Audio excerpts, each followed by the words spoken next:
वालेकुम। आज की वीडियो में हम गैलेक्टोज मेटाबॉलिज्म की बात करेंगे। अब galactose is also monosaccharide and it is a part of lactose. Lactose disaccharide होती है। गैलेक्टोज और glucose, beta glucose most importantly आपस में, बीटा ग्लूकोज और एक मॉलिक्यूल ऑफ गैलेक्टोज आपस में मिलकर लैक्टोज बनाते हैं। एंड ये यूजुअली प्रेजेंट कहाँ होता है, इसकी सोर्सेज क्या है? इसकी सोर्सेज सारी मिल्क और मिल्क प्रोडक्ट्स हैं, क्योंकि मिल्क की जो प्रोटीन है इट इज, जो मिल्क का सॉरी जो कार्बोहाइड्रेट है it is lactose.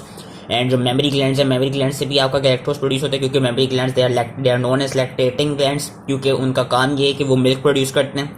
And milk में, as I told you before, कि मिल्क के अंदर जो कार्बोहाइड्रेट प्रेजेंट होता है वो लैक्टोज होता है, और लैक्टोज के अंदर गैलेक्टोज और ग्लूकोज होते हैं। तो इसके मेटाबॉलिज्म की बात करते हैं, होता है कि just like any other monosaccharide, इसने भी आके सबसे पहले फॉस्फोराइलेट होना होता है।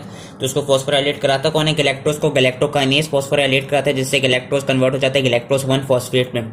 अब गैलेक्टोज 1 फॉस्फेट को अगर किसी भी ग्लाइकोलिटिक पाथवे में जाना है ना, मतलब कोई भी ग्लूकोज वाले मेटाबॉलिज्म में जाना है, तो होता क्या है, गैलेक्टोज 1 फॉस्फेट को हम यूडीपी ग्लूकोज के साथ वो कराते हैं, रिएक्ट कराते हैं। यूडीपी ग्लूकोज जो कि हमने आई बिलीव ग्लाइकोजेनेसिस में भी पढ़ा था। अब होता है कि यूडीपी ग्लूकोज और गैलेक्टोज 1 फॉस्फेट आपस में कंबाइन होते हैं with the help of enzyme galactose 1 phosphate uridylyl transferase. इसका नाम गॉल्ट भी होता है, GALT। Galactose 1 phosphate uridylyl transferase के साथ के रिएक्शन के प्रेजेंस में होता है कि यूडीपी ग्लूकोज और गैलेक्टोज 1 फॉस्फेट आपस में कंबाइन करके बनाते हैं यूडीपी गैलेक्टोज और ग्लूकोज 1 फॉस्फेट। अब सबसे पहले ग्लूकोज 1 फॉस्फेट की बात करते हैं। ग्लूकोज 1 फॉस्फेट की क्या मेटाबॉलिक फेट्स है? हमें पता है जो ग्लूकोज 1 फॉस्फेट है वो फॉस्फोग्लूकोम्यूटेज के थ्रू ग्लूकोज 6 फॉस्फेट में कन्वर्ट हो सकता है। ग्लूकोज 6 फॉस्फेट की आगे बहुत सारी फेट्स हैं। ग्लूकोज 6 फॉस्फेट एचएमपी में भी जा सकता है। ग्लूकोज 6 फॉस्फेट डिपेंडिंग अपॉन के बॉडी की क्या एनर्जी रिक्वायरमेंट्स है, क्या नीड्स है, ग्लूकोज 6 फॉस्फेटेज से हाइड्रोलाइज से रिएक्ट करके ग्लूकोज बना सकता है। ग्लूकोज 6 फॉस्फेट ग्लाइकोलिटिक पाथवे में जा सकता है। And glucose 6 phosphate we know कि क्या कहते हैं, वापस वो ग्लाइकोजेनेसिस में भी जा सकता है।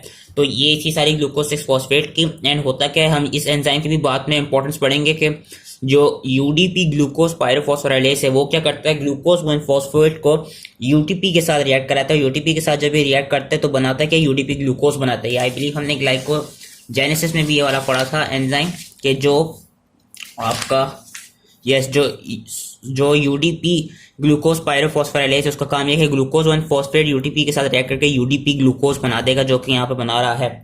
अब होता है क्या, क्योंकि we are talking about galactose metabolism, तो जो गैलेक्टोज यहाँ पे बन के यूडीपी गैलेक्टोज, मेन यही चीज होती है यूडीपी गैलेक्टोज, जो कि फिर आगे जितने भी उसने प्रोडक्ट्स बनाने, वो एक तरफ से कह लें मेन प्रिकर्सर है यूडीपी गैलेक्टोज आगे अपने मेटाबॉलिज्म का।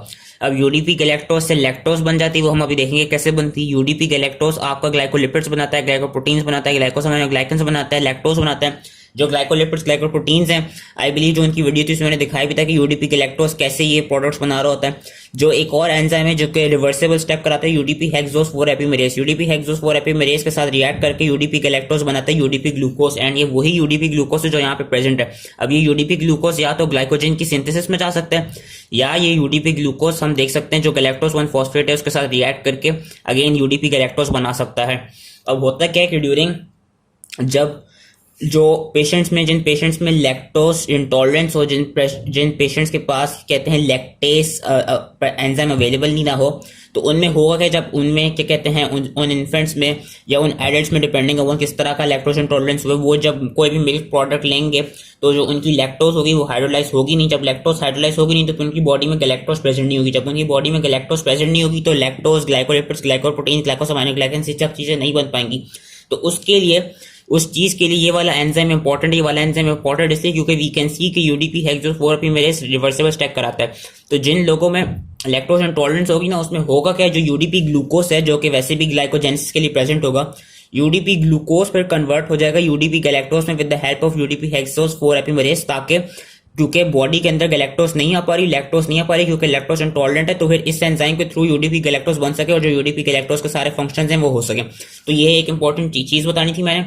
बाकी मैंने कहा था लैक्टोज। अब लैक्टोज बनती कैसे यूडीपी गैलेक्टोज से? बेसिकली एक एंजाइम बनाता है जिस एंजाइम का नाम होता है, you can call it lactose synthase, और अगर आपको पूरा नाम याद करना है तो you can call it UDP galactose glucose galactoside transferase. ये पूरा एंजाइम है जिसको लैक्टोज सिंथेस कहते हैं। लैक्टोज सिंथेस बेसिकली लैक्टोज बनाता है। वो बनाता कैसे कि ये यूडीपी गैलेक्टोज को ग्लूकोज के साथ, बीटा ग्लूकोज के साथ, क्योंकि वी नो ग्लूकोज की दो फॉर्म्स होती हैं, अल्फा एंड बीटा, ये यूडीपी गैलेक्टोज को बीटा ग्लूकोज के साथ रिएक्ट कराता है, जिससे लैक्टोज आपका बन जाती है एंड आपका यूडीपी निकल जाता है। लैक्टोज में दिखाया हुआ बीटा गैलेक्टोज प्रेजेंट होता है एंड बीटा ग्लूकोज प्रेजेंट होता है लैक्टोज के मॉलिक्यूल में, और ये आपस में बीटा 1 फोल्ड लिंकेज के साथ प्रेजेंट होते हैं। अब होता क्या है कि जो इसमें ग्लूकोज में ग्लूकोज आई बिलीव अल्फा 1,4 ही होती है, लेकिन जो ये याद रखनी है कि जो गैलेक्टोज का मॉलिक्यूल होता है वो बीटा गैलेक्टोज होता है और बीच में जो बॉन्ड बनता है वो बीटा 1,4 बॉन्ड बनता है, ठीक है। अब जो इसमें मोस्ट इंपॉर्टेंट चीज थी वो यही है कि जो लैक्टोज सिंथेस है वो दो प्रोटीन से बना होता है, प्रोटीन ए और प्रोटीन बी। प्रोटीन ए का नाम है बीटा डी गैलेक्टोसाइड ट्रांसफरेज और प्रोटीन बी का नाम है अल्फा लैक्टोल्ब्यूमिन। जो प्रोटीन बी है ना, ये तो मोस्ट इंपॉर्टेंटली प्रेजेंट होती ही वहां पे मेमोरी ग्लैंड्स के अंदर, और इसकी प्रोडक्शन कौन कराते हैं? प्रोलैक्टिन। प्रोलैक्टिन एक हार्मोन है जो कि अल्फा लैक्टोल्ब्यूमिन की सिंथेसिस कराते हैं मेमोरी ग्लैंड्स में।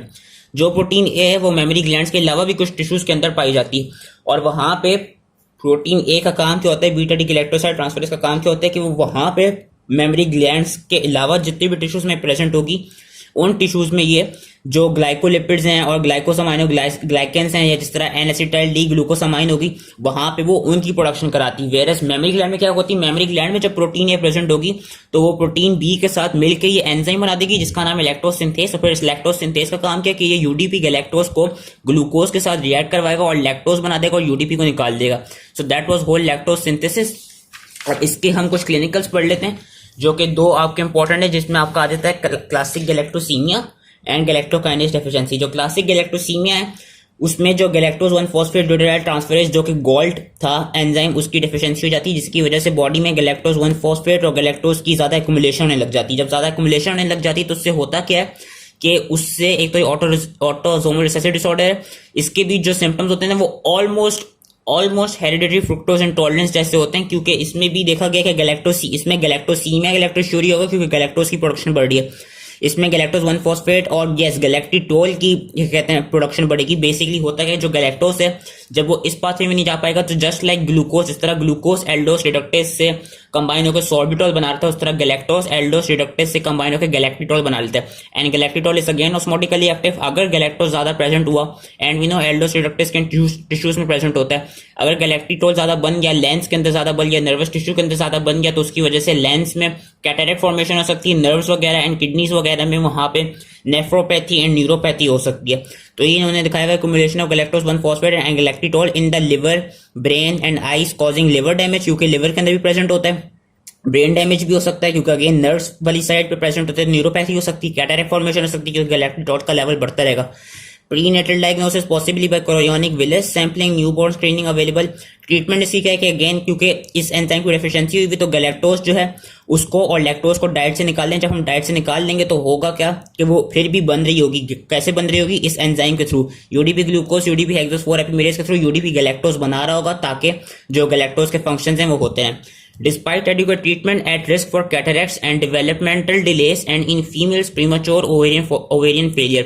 फीमेल्स में प्रीमेच्योर ओवेरियन फेलियर क्यों हुआ? Again due to this product, क्योंकि जो ये वाला एंजाइम है ये ओवरीज में भी विनोर प्रेजेंट होता है तो वहां पे ओवेरियन फेलियर भी करा सकता है।